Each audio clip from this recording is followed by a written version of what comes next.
Isang mapagpalang araw po sa inyong lahat. Sa pangalan ng ating Panginoon Jesucristo, magpapatuloy po ang ating everyday God devotion na may temang Life Without Father. Mahirap ang maging ulila sa Ama. Kulang ang pagmamahal na tunay na dapat maranasan. Kahit mahirap ang mag-isa. Ang ating title ng devotion ngayon ay may pamagat na Ikaw ba'y nag-iisa? Unang 1 chapter 2 verse 15 to 17. Huwag ninyo ibigin ang sanlibutan o ang mga bagay na nasa sanlibutan. Ang umiibig sa sanlibutan ay hindi umiibig sa Ama. Verse 16, ang lahat ng nasa sanlibutan, ang masasamang nasa ng laman, ang nasa ng mata, at ang pagmamalaki sa mundong ito ay hindi nagmumula sa Ama kundi sa sanlibutan. Verse 17, mawawala ang sanlibutan at ang lahat ng kinaumalingan nito, ngunit ang mga sumusunod sa kalooban ng Diyos ay mabubuhay magpakailanman. Ang immediate context ng talata ng aklat ng unang Juan ay tumutukoy sa relasyon ng Ama at ng kanyang anak. At kung iisipin natin in this world, if life without Father ay masarap, mahirap, mapanganib ang buhay na walang Ama at nag-iisa. Number 1, life without Father masarap. Dahil magagawa mo ang lahat ng nanaisin mo at walang makapipigil sa iyong kagustuhan na magbibigay sa iyo ng kasiyahan.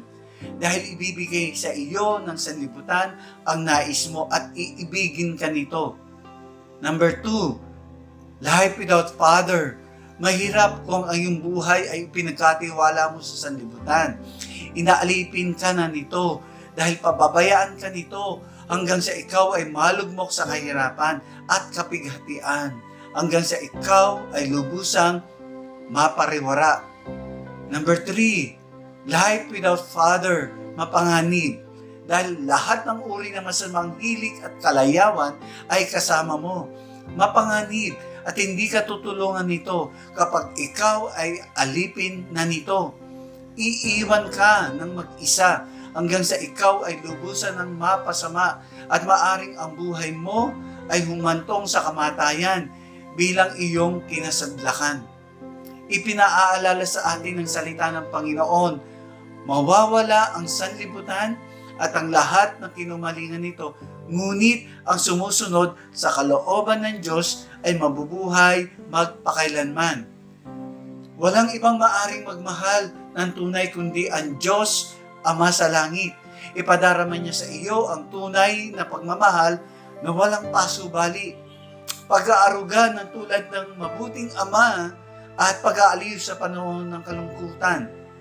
Hindi hayaan ng Ama sa langit na ikaw ay kanyang iwanan, ni pabayaan man na nag-iisa. Kanyang binibigyang katiyakan na ikaw ay kanyang sasamahan hanggang sa katapusan ng daigdig sa pamamagitan ni Jesucristo na Panginoon. Ang tunay na Ama sa langit ay nananabik sa iyong paglapit sa Kanya upang ikaw ay yakapin at hagkan at mahalin ng walang hanggan, upang ariin ka bilang isang tunay na anak niya. Reflection po mga kapatid. Kapatid, ikaw ba'y nag-iisa? Nais mo bang madama ang pagmamahal ng isang tunay na Ama? Lumapit ka sa Diyos at Ama ng ating Panginoon Jesucristo. Huwag ka na mag-alinlangan pa, kapatid.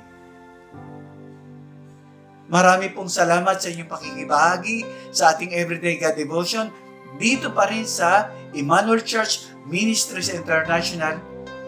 God bless you all.